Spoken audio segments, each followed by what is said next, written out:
श्री सूर्यहृदय स्तोत्रम् अथोपतिष्ठेदादित्यमुदयन्तं समाहितः मन्त्रेस्तु विविधैः सौरैर्यजुगुसाम सम्भवेः उपस्थाय महायोगं देवदेवं दिवाकरं कुरवीत प्रणतिं भूमौ मूर्ध्ना तेनैव मन्त्रतः ॐ खद्योताय च शान्ताय कारणत्रयहेतवे निवेदयामि चात्मानं नमस्ते ज्ञानरूपिणे नमस्ते घृणिने तुभ्यं सूर्याय ब्रह्मरूपिणे त्वमेव ब्रह्म परमामापो ज्योतिरसोऽमृतम् भूर्भुवः स्वस्तमोङ्कारः शर्वरुद्रः सनातनः पुरुषः सनमहोऽन्तस्थं प्रणमामीकपरदिनं त्वमेव विश्वं बहुधा जातयज्जायते च यत् नमो रुद्राय सूर्याय त्वामहं शरणं गतः प्रचेतसे नमस्तुभ्यं नमो बीढुष्ठमायते नमो नमस्ते रुद्राय त्वामहं शरणं गतः हिरण्यबाहवे तुभ्यं हिरण्यपतगे नमः अम्बिकापतगे तुभ्यं उमायाः पतगे नमः नमोऽस्तु नीलग्रीवाय नमस्तुभ्यं पिनाकिने विलोहिताय भर्गाय सहस्राक्षाय ते नमः नमो हंसाय ते नित्यमादित्याय नमोऽस्तु ते नमस्ते वज्रहस्ताय त्र्यम्बकाय नमो नमः प्रपद्ये त्वां विरूपाक्षं महान्तं परमेश्वरं हिरण्मये गृहे गुप्तमात्मानं सर्वदेहिनां नमस्यामि परमज्योतिर्ब्रह्माणं त्वां परां गतिं विश्वं पशुपतिं भीमं नरनारी शरीरिणां नमः सूर्याय रुद्राय भास्वते परमेष्ठिने उग्राय सर्वभक्ष्याय त्वां प्रपद्ये सदैव हि एतद्वै सूर्यहृदयं जप्तास्तौमनुत्तमं प्रातःकाले तमध्याह्ने नमस्कुर्याद्दिवाकरम् इदं पुत्राय शिष्याय धार्मिकाय दुजातये प्रदेयं सूर्यहृदयं ब्रह्मणा तो प्रदर्शितं सर्वपापप्रशमनं वेदसारसमद्भुतं ब्राह्मणानां हितं पुण्यं ऋषिरसङ्गैर्निषेवितम् अथागम्य गृहं विप्र समाचम्य यथाविधि प्रज्वाल्य विकिनीं विधिवज्जुहुयाज्जातवेदसं ऋत्विकपुत्रोऽथ पत्नी वा शिष्यो वापि सहोदरः प्राप्यानुज्ञां विशेषेण जुहुयुर्वा यथाविधि पवित्रपाणिः पोतात्मा शुक्लाम्बरधरः शुचिः अनन्यमानसो वह्निं जुहुयात् संयतेन्द्रियः अथोपतिष्ठेदादित्यमुदयन्तं समाहितः मन्त्रेस्तु विविधैः सौरैर्यजुगुसाम सम्भवेः उपस्थाय महायोगं देवदेवं दिवाकरं कुरवीत प्रणतिं भूमौ मूर्ध्ना तेनैव मन्त्रतः ॐ खद्योताय च शान्ताय कारणत्रयहेतवे निवेदयामि चात्मानं नमस्ते ज्ञानरूपिणे नमस्ते घृणिने तुभ्यं सूर्याय ब्रह्मरूपिणे त्वमेव ब्रह्म परमामापो ज्योतिरसोऽमृतम् भूर्भुवः स्वस्तमोङ्कारः शर्वरुद्रः सनातनः पुरुषः सनमहोऽन्तस्थं प्रणमामीकपरदिनं त्वमेव विश्वं बहुधा जातयज्जायते च यत् नमो रुद्राय सूर्याय त्वामहं शरणं गतः प्रचेतसे नमस्तुभ्यं नमो बीढुष्ठमायते नमो नमस्ते रुद्राय त्वामहं शरणं गतः हिरण्यबाहवे तुभ्यं हिरण्यपतगे नमः अम्बिकापतगे तुभ्यं उमायाः पतगे नमः नमोऽस्तु नीलग्रीवाय नमस्तुभ्यं पिनाकिने विलोहिताय भर्गाय सहस्राक्षाय ते नमः नमो हंसाय ते नित्यमादित्याय नमोऽस्तु ते नमस्ते वज्रहस्ताय त्र्यम्बकाय नमो नमः प्रपद्ये त्वां विरूपाक्षं महान्तं परमेश्वरं हिरण्मये गृहे गुप्तमात्मानं सर्वदेहिनां नमस्यामि परमज्योतिर्ब्रह्माणं त्वां परां गतिं विश्वं पशुपतिं भीमं नरनारी शरीरिणां नमः सूर्याय रुद्राय भास्वते परमेष्ठिने उग्राय सर्वभक्ष्याय त्वां प्रपद्ये सदैव हि एतद्वै सूर्यहृदयं जप्तास्तौमनुत्तमं प्रातःकाले तमध्याह्ने नमस्कुर्याद्दिवाकरम् इदं पुत्राय शिष्याय धार्मिकाय दुजातये प्रदेयं सूर्यहृदयं ब्रह्मणा तो प्रदर्शितं सर्वपापप्रशमनं वेदसारसमद्भुतं ब्राह्मणानां हितं पुण्यं ऋषिरसङ्गैर्निषेवितम् अथागम्य गृहं विप्र समाचम्य यथाविधि प्रज्वाल्य विकिनीं विधिवज्जुहुयाज्जातवेदसं ऋत्विकपुत्रोऽथ पत्नी वा शिष्यो वापि सहोदरः प्राप्यानुज्ञां विशेषेण जुहुयुर्वा यथाविधि पवित्रपाणिः पोतात्मा शुक्लाम्बरधरः शुचिः अनन्यमानसो वह्निं जुहुयात् संयतेन्द्रियः अथोपतिष्ठेदादित्यमुदयन्तं समाहितः मन्त्रेस्तु विविधैः सौरैर्यजुहुसाम सम्भवेः उपस्थाय महायोगं देवदेवं दिवाकरं कुरवीत प्रणतिं भूमौ मूर्ध्ना तेनैव मन्त्रतः ॐ खद्योताय च शान्ताय कारणत्रयहेतवे निवेदयामि चात्मानं नमस्ते ज्ञानरूपिणे नमस्ते घृणिने तुभ्यं सूर्याय ब्रह्मरूपिणे त्वमेव ब्रह्म परममापो ज्योतिरसोऽमृतम् भूर्भुवः स्वस्तमोङ्कारः शर्वरुद्रः सनातनः पुरुषः सनमहोऽन्तस्थं प्रणमामीकपरदिनं त्वमेव विश्वं बहुधा जातयज्जायते च यत् नमो रुद्राय सूर्याय त्वामहं शरणं गतः प्रचेतसे नमस्तुभ्यं नमो बीढुष्ठमायते नमो नमस्ते रुद्राय त्वामहं शरणं गतः हिरण्यबाहवे तुभ्यं हिरण्यपतगे नमः अंबिकापतगे तुभ्यं उमायाः पतगे नमः नमोऽस्तु नीलग्रीवाय नमस्तुभ्यं पिनाकिने विलोहिताय भर्गाय सहस्राक्षाय ते नमः नमो हंसाय ते नित्यमादित्याय नमोऽस्तु ते नमस्ते वज्रहस्ताय त्र्यम्बकाय नमो नमः प्रपद्ये त्वां विरूपाक्षं महान्तं परमेश्वरम् हिरणमये गृहे गुप्तामात्मानं सर्वदेहिनां नमस्यामि परमज्योतिर्ब्रह्माणं त्वां परां गतिं विश्वं पशुपतिं भीमं नरनारी शरीरिणां नमः सूर्याय रुद्राय भास्वते परमेष्ठिने उग्राय सर्वभक्ष्याय त्वां प्रपद्ये सदैव हि एतद्वै सूर्यहृदयं जप्तास्तौमनुत्तमं प्रातःकाले तमध्याह्ने नमस्कुर्याद्दिवाकरम् इदं पुत्राय शिष्याय धार्मिकाय दुजातये प्रदेयं सूर्यहृदयं ब्रह्मणा तो प्रदर्शितं सर्वपापप्रशमनं वेदसारसमद्भुतं ब्राह्मणानां हितं पुण्यं ऋषिरसङ्गैर्निषेवितम् अथागम्य गृहं विप्र समाचम्य यथाविधि प्रज्वाल्य विकिनीं विधिवज्जुहुयाज्जातवेदसं ऋत्विकपुत्रोऽथ पत्नी वा शिष्यो वापि सहोदरः प्राप्यानुज्ञां विशेषेण जुहुयुर्वा यथाविधि पवित्रपाणिः पोतात्मा शुक्लाम्बरधरः शुचिः अनन्यमानसो वह्निं जुहुयात् संयतेन्द्रियः अथोपतिष्ठेदादित्यमुदयन्तं समाहितः मन्त्रेस्तु विविधैः सौरैर्यजुहुसाम सम्भवेः उपस्थाय महायोगं देवदेवं दिवाकरं कुरवीत प्रणतिं भूमौ मूर्ध्ना तेनैव मन्त्रतः ॐ खद्योताय च शान्ताय कारणत्रयहेतवे निवेदयामि चात्मानं नमस्ते ज्ञानरूपिणे नमस्ते घृणिने तुभ्यं सूर्याय ब्रह्मरूपिणे त्वमेव ब्रह्म परममापो ज्योतिरसोऽमृतम् भूर्भुवः स्वस्तमोङ्कारः शर्वरुद्रः सनातनः पुरुषः सनमहोऽन्तस्थं प्रणमामीकपरदिनं त्वमेव विश्वं बहुधा जातयज्जायते च यत् नमो रुद्राय सूर्याय त्वामहं शरणं गतः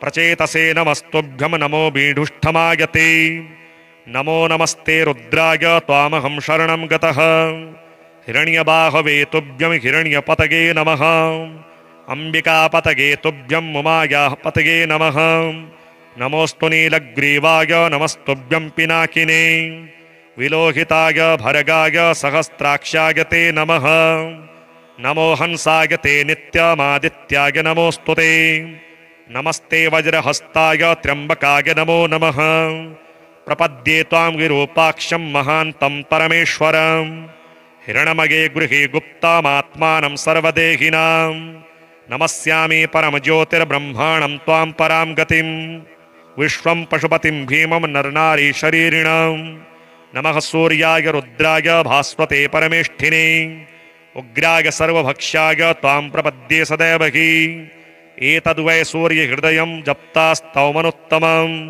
प्रातःकाले तमध्याह्ने नमस्कुर्याद्दिवाकरम् इदं पुत्राय शिष्याय धार्मिकाय दुजातये प्रदेयं सूर्यहृदयं ब्रह्मणा तो प्रदर्शितं सर्वपापप्रशमनं वेदसारसमद्भुतं ब्राह्मणानां हितं पुण्यं ऋषिरसङ्गैर्निषेवितम् अथागम्य गृहं विप्र समाचम्य यथाविधि प्रज्वाल्य विकिनीं विधिवज्जुहुयाज्जातवेदसं ऋत्विकपुत्रोऽथ पत्नी वा शिष्यो वापि सहोदरः प्राप्यानुज्ञां विशेषेण जुहुयुर्वायताविधि पवित्रपाणिः पोतात्मा शुक्लाम्बरधरः शुचिः अनन्यमानसो वह्निं जुहुयात् संयतेन्द्रियः अथोपतिष्ठेदादित्यमुदयन्तं समाहितः मन्त्रेस्तु विविधैः सौरैर्यजुहुसाम सम्भवेः उपस्थाय महायोगं देवदेवं दिवाकरं कुरवीत प्रणतिं भूमौ मूर्ध्ना तेनैव मन्त्रतः ॐ खद्योताय च शान्ताय कारणत्रयहेतवे निवेदयामि चात्मानं नमस्ते ज्ञानरूपिणे नमस्ते घृणिने तुभ्यं सूर्याय ब्रह्मरूपिणे त्वमेव ब्रह्म परममापो ज्योतिरसोऽमृतम् भूर्भुवः स्वस्तमोङ्कारः शर्वरुद्रः सनातनः पुरुषः सनमहोऽन्तस्थं प्रणमामीकपरदिनं त्वमेव विश्वं बहुधा जातयज्जायते च यत् नमो रुद्राय सूर्याय त्वामहं शरणं गतः प्रचेतसे नमस्तुभ्यं नमो बीढुष्ठमायते नमो नमस्ते रुद्राय त्वामहं शरणं गतः हिरण्यबाहवे तुभ्यं हिरण्यपतगे नमः अम्बिकापतगे तुभ्यं उमायाः पतगे नमः नमोऽस्तु नीलग्रीवाय नमस्तुभ्यं पिनाकिने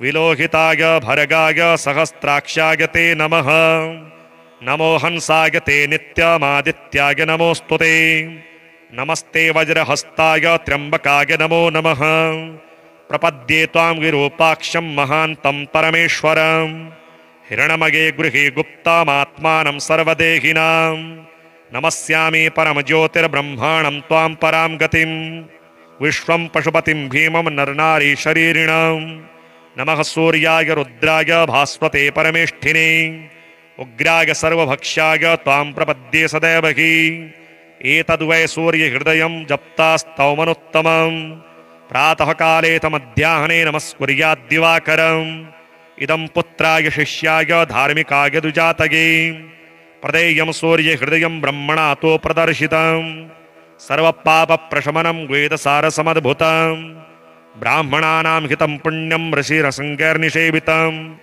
अथागम्य गृहं विप्र समाचम्य यथाविधि प्रज्वाल्य विकिनीं विधिवज्जुहुयाज्जातवेदसं ऋत्विकपुत्रोऽथ पत्नी वा शिष्यो वापि सहोदरः प्राप्यानुज्ञां विशेषेण जुहुयुर्वायताविधि पवित्रपाणिः पोतात्मा शुक्लाम्बरधरः शुचिः अनन्यमानसो वह्निं जुहुयात् संयतेन्द्रियः अथोपतिष्ठेदादित्यमुदयन्तं समाहितः मन्त्रेस्तु विविधैः सौरैर्यजुहुसाम सम्भवेः उपस्थाय महायोगं देवदेवं दिवाकरं कुरवीत प्रणतिं भूमौ मूर्ध्ना तेनैव मन्त्रतः ॐ खद्योताय च शान्ताय कारणत्रयहेतवे निवेदयामि चात्मानं नमस्ते ज्ञानरूपिणे नमस्ते घृणिने तुभ्यं सूर्याय ब्रह्मरूपिणे त्वमेव ब्रह्म परममापो ज्योतिरसोऽमृतम्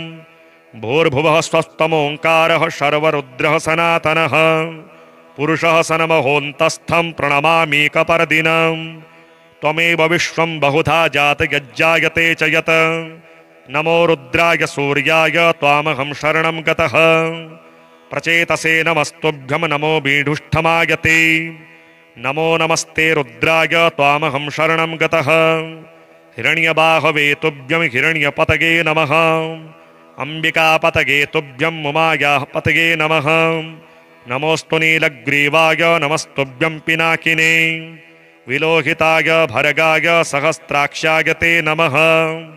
नमो हंसाय ते नित्यमादित्याय नमोऽस्तु ते। नमस्ते वज्रहस्ताय त्र्यम्बकाय नमो नमः। प्रपद्ये त्वां विरूपाक्षं महान्तं परमेश्वरं। हिरण्मये गृहे गुप्तमात्मानं सर्वदेहिनां। नमस्यामि परमज्योतिर्ब्रह्माणं त्वां परां गतिं। विश्वं पशुपतिं भीमं नरनारी शरीरिणं। नमः सूर्याय रुद्राय भास्वते परमेष्ठिने। उग्राय सर्वभक्ष्याय त्वां प्रपद्ये सदैव हि। एतद्वै सूर्यहृदयं जप्तास्तौमनुत्तमम्। प्रातःकाले मध्याह्ने नमस्कुर्याद्दिवाकरम्। इदं पुत्राय शिष्याय धार्मिकाय दुजातये। प्रदेयं सूर्यहृदयं ब्रह्मणा तो प्रदर्शितम्। सर्वपापप्रशमनं वेदसारसमद्भुतम्। ब्राह्मणानां हितं पुण्यं ऋषिरसङ्गैर्निषेवितम्। अथागम्य गृहं विप्र समाचम्य यथाविधि। प्रज्वाल्य विकिनीं विधिवज्जुहुयाज्जातवेदसम्। ऋत्विकपुत्रोऽथ पत्नी वा शिष्यो वापि सहोदरः। प्राप्यानुज्ञां विशेषेण जुहुयुर्वा यथाविधि। पवित्रपाणिः पोतात्मा शुक्लाम्बरधरः शुचिः। अनन्यमानसो वह्निं जुहुयात् संयतेन्द्रियः।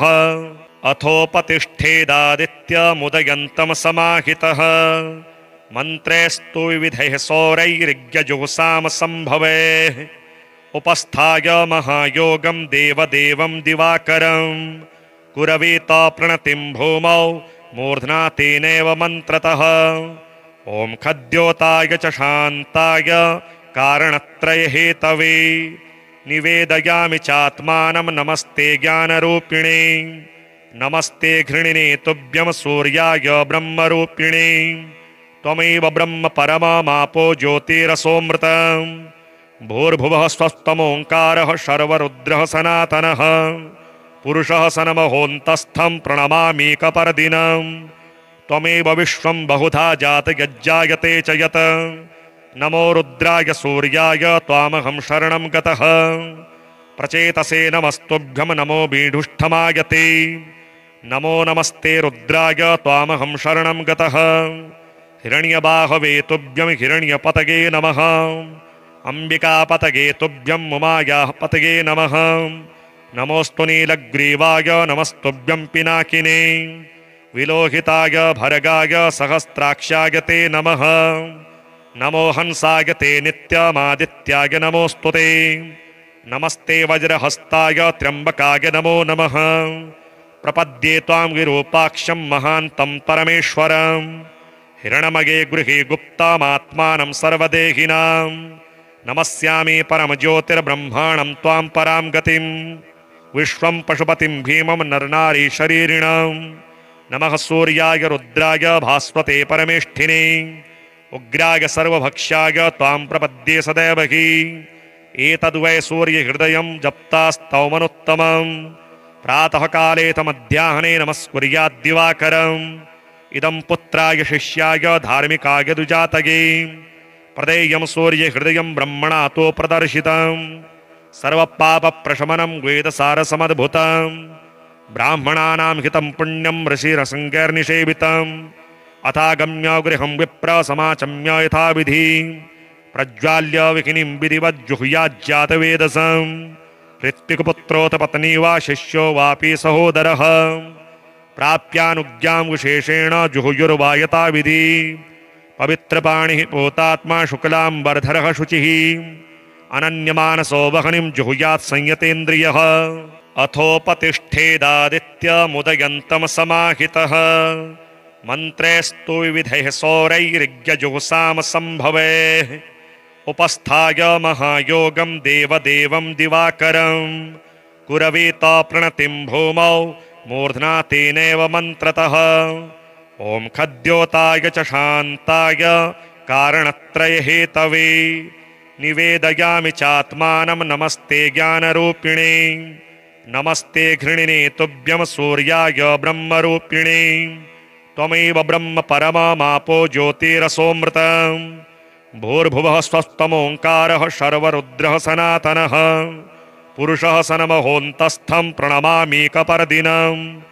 त्वमेव विश्वं बहुधा जात यज्जायते च यत् नमो रुद्राय सूर्याय त्वामहं शरणं गतः प्रचेतसे नमस्तुभ्यं नमो बीढुष्ठमायते नमो नमस्ते रुद्राय त्वामहं शरणं गतः हिरण्यबाहवे तुभ्यं हिरण्यपतगे नमः अम्बिकापतगे तुभ्यं उमायाः पतगे नमः नमोऽस्तु नीलग्रीवाय नमस्तुभ्यं पिनाकिने विलोहिताय भर्गाय सहस्राक्षाय ते नमः नमो हंसाय ते नित्यमादित्याय नमोऽस्तु ते नमस्ते वज्रहस्ताय त्र्यम्बकाय नमो नमः प्रपद्ये त्वां विरूपाक्षं महान्तं परमेश्वरं हिरण्मये गृहे गुप्तमात्मानं सर्वदेहिनां नमस्यामि परमज्योतिर्ब्रह्माणं त्वां परां गतिं विश्वं पशुपतिं भीमं नरनारी शरीरिणां नमः सूर्याय रुद्राय भास्वते परमेष्ठिने उग्राय सर्वभक्ष्याय त्वां प्रपद्ये सदैव हि एतद्वै सूर्यहृदयं जप्तास्तौमनुत्तमं प्रातःकाले मध्याह्ने नमस्कुर्याद्दिवाकरम् इदं पुत्राय शिष्याय धार्मिकाय दुजातये प्रदेयं सूर्यहृदयं ब्रह्मणा तो प्रदर्शितं सर्वपापप्रशमनं वेदसारसमद्भुतं ब्राह्मणानां हितं पुण्यं ऋषिरसङ्गैर्निषेवितम् अथागम्य गृहं विप्र समाचम्य यथाविधि प्रज्वाल्य विकिनीं विधिवज्जुहुयाज्जातवेदसम् ऋत्विकपुत्रोऽथ पत्नी वा शिष्यो वापि सहोदरः प्राप्यानुज्ञां विशेषेण जुहुयुर्वायताविधि पवित्रपाणिः पोतात्मा शुक्लाम्बरधरः शुचिः अनन्यमानसो वह्निं जुहुयात् संयतेन्द्रियः अथोपतिष्ठेदादित्यमुदयन्तं समाहितः मन्त्रेस्तु विविधैः सौरैर्यजुहुसाम सम्भवेः उपस्थाय महायोगं देवदेवं दिवाकरं कुरवीत प्रणतिं भूमौ मूर्ध्ना तेनैव मन्त्रतः ॐ खद्योताय च शान्ताय कारणत्रयहेतवे निवेदयामि चात्मानं नमस्ते ज्ञानरूपिणे नमस्ते घृणिने तुभ्यं सूर्याय ब्रह्मरूपिणे त्वमेव ब्रह्म परममापो ज्योतिरसोऽमृतम् भूर्भुवः स्वस्तमोङ्कारः शर्वरुद्रः सनातनः पुरुषः सनमहोऽन्तस्थं प्रणमामीकपरदिनम् त्वमेव विश्वं बहुधा जात यज्जायते च यत् नमो रुद्राय सूर्याय त्वामहं शरणं गतः प्रचेतसे नमस्तुभ्यं नमो बीढुष्ठमायते नमो नमस्ते रुद्राय त्वामहं शरणं गतः हिरण्यबाहवे तुभ्यं हिरण्यपतगे नमः अम्बिकापतगे तुभ्यं उमायाः पतगे नमः नमोऽस्तु नीलग्रीवाय नमस्तुभ्यं पिनाकिने विलोहिताय भर्गाय सहस्राक्षाय ते नमः नमो हंसाय ते नित्यमादित्याय नमोऽस्तु ते नमस्ते वज्रहस्ताय त्र्यम्बकाय नमो नमः प्रपद्ये त्वां विरूपाक्षं महान्तं परमेश्वरं हिरण्मये गृहे गुप्तमात्मानं सर्वदेहिनां नमस्यामि परमज्योतिर्ब्रह्माणं त्वां परां गतिं विश्वं पशुपतिं भीमं नरनारी शरीरिणां नमः सूर्याय रुद्राय भास्वते परमेष्ठिने उग्राय सर्वभक्ष्याय त्वां प्रपद्ये सदैव हि एतद्वै सूर्यहृदयं जप्तास्तौमनुत्तमं प्रातःकाले मध्याह्ने नमस्कुर्याद्दिवाकरम् इदं पुत्राय शिष्याय धार्मिकाय दुजातये प्रदेयं सूर्यहृदयं ब्रह्मणा तो प्रदर्शितं सर्वपापप्रशमनं वेदसारसमद्भुतं ब्राह्मणानां हितं पुण्यं ऋषिरसङ्गैर्निषेवितम् अथागम्य गृहं विप्र समाचम्य यथाविधि प्रज्वाल्य विकिनीं विधिवज्जुहुयाज्जातवेदसम् ऋत्विकपुत्रोऽथ पत्नी वा शिष्यो वापि सहोदरः प्राप्यानुज्ञां विशेषेण जुहुयुर्वायताविधि पवित्रपाणिः पोतात्मा शुक्लाम्बरधरः शुचिः अनन्यमानसो वह्निं जुहुयात् संयतेन्द्रियः अथोपतिष्ठेदादित्यमुदयन्तं समाहितः मन्त्रेस्तु विविधैः सौरैर्यजुहुसाम सम्भवेः उपस्थाय महायोगं देवदेवं दिवाकरं कुरवीत प्रणतिं भूमौ मूर्ध्ना तेनैव मन्त्रतः ॐ खद्योताय च शान्ताय कारणत्रयहेतवे निवेदयामि चात्मानं नमस्ते ज्ञानरूपिणे नमस्ते घृणिने तुभ्यं सूर्याय ब्रह्मरूपिणे त्वमेव ब्रह्म परममापो ज्योतिरसोऽमृतम् भूर्भुवः स्वस्तमोङ्कारः शर्वरुद्रः सनातनः पुरुषः सनमहोऽन्तस्थं प्रणमामीकपरदिनम् त्वमेव विश्वं बहुधा जातयज्जायते च यत् नमो रुद्राय सूर्याय त्वामहं शरणं गतः प्रचेतसे नमस्तुभ्यं नमो बीढुष्ठमायते नमो नमस्ते रुद्राय त्वामहं शरणं गतः हिरण्यबाहवे तुभ्यं हिरण्यपतगे नमः अंबिकापतगे तुभ्यं उमायाः पतगे नमः नमोऽस्तु नीलग्रीवाय नमस्तुभ्यं पिनाकिने विलोहिताय भर्गाय सहस्राक्षाय ते नमः नमो हंसाय ते नित्यमादित्याय नमोऽस्तु ते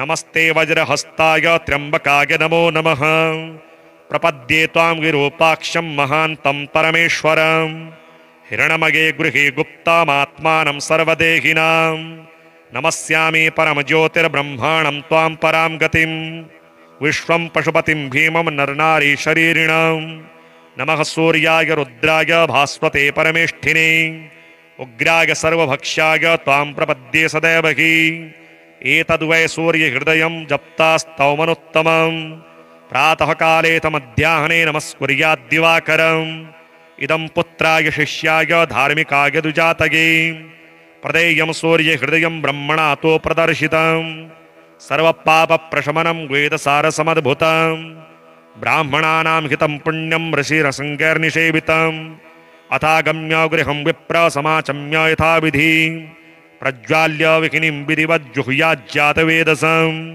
ऋत्विकपुत्रोऽथ पत्नी वा शिष्यो वापि सहोदरः प्राप्यानुज्ञां विशेषेण जुहुयुर्वायताविधि पवित्रपाणिः पोतात्मा शुक्लाम्बरधरः शुचिः अनन्यमानसो वह्निं जुहुयात् संयतेन्द्रियः अथोपतिष्ठेदादित्यमुदयन्तं समाहितः मन्त्रेस्तु विविधैः सौरैर्यजुहुसाम सम्भवेः उपस्थाय महायोगं देवदेवं दिवाकरं कुरवीत प्रणतिं भूमौ मूर्ध्ना तेनैव मन्त्रतः ॐ खद्योताय च शान्ताय कारणत्रयहेतवे निवेदयामि चात्मानं नमस्ते ज्ञानरूपिणे नमस्ते घृणिने तुभ्यं सूर्याय ब्रह्मरूपिणे त्वमेव ब्रह्म परममापो ज्योतिरसोऽमृतम् भूर्भुवः स्वस्तमोङ्कारः शर्वरुद्रः सनातनः पुरुषः सनमहोऽन्तस्थं प्रणमामीकपरदिनम् त्वमेव विश्वं बहुधा जातयज्जायते च यत् नमो रुद्राय सूर्याय त्वामहं शरणं गतः प्रचेतसे नमस्तुभ्यं नमो बीढुष्ठमायते नमो नमस्ते रुद्राय त्वामहं शरणं गतः हिरण्यबाहवे तुभ्यं हिरण्यपतगे नमः अंबिकापतगे तुभ्यं उमायाः पतगे नमः नमोऽस्तु नीलग्रीवाय नमस्तुभ्यं पिनाकिने विलोहिताय भर्गाय सहस्राक्षाय ते नमः नमो हंसाय ते नित्यमादित्याय नमोऽस्तु ते नमस्ते वज्रहस्ताय त्र्यम्बकाय नमो नमः प्रपद्ये त्वां विरूपाक्षं महान्तं परमेश्वरम् हिरण्मये गृहे गुप्तामात्मानं सर्वदेहिनां नमस्यामि परमज्योतिर्ब्रह्माणं त्वां परां गतिं विश्वं पशुपतिं भीमं नरनारी शरीरिणां नमः सूर्याय रुद्राय भास्वते परमेष्ठिने उग्राय सर्वभक्ष्याय त्वां प्रपद्ये सदैव हि एतद्वै सूर्यहृदयं जप्तास्तौमनुत्तमम् प्रातःकाले तमध्याह्ने नमस्कुर्याद्दिवाकरम् इदं पुत्राय शिष्याय धार्मिकाय दुजातये प्रदेयं सूर्यहृदयं ब्रह्मणा तो प्रदर्शितं सर्वपापप्रशमनं वेदसारसमद्भुतं ब्राह्मणानां हितं पुण्यं ऋषिरसङ्गैर्निषेवितम् अथागम्य गृहं विप्र समाचम्य यथाविधि प्रज्वाल्य विकिनीं विधिवज्जुहुयाज्जातवेदसं ऋत्विकपुत्रोऽथ पत्नी वा शिष्यो वापि सहोदरः प्राप्यानुज्ञां विशेषेण जुहुयुर्वायताविधि पवित्रपाणिः पूतात्मा शुक्लाम्बरधरः शुचिः अनन्यमानसो वह्निं जुहुयात् संयतेन्द्रियः अथोपतिष्ठेदादित्यमुदयन्तं समाहितः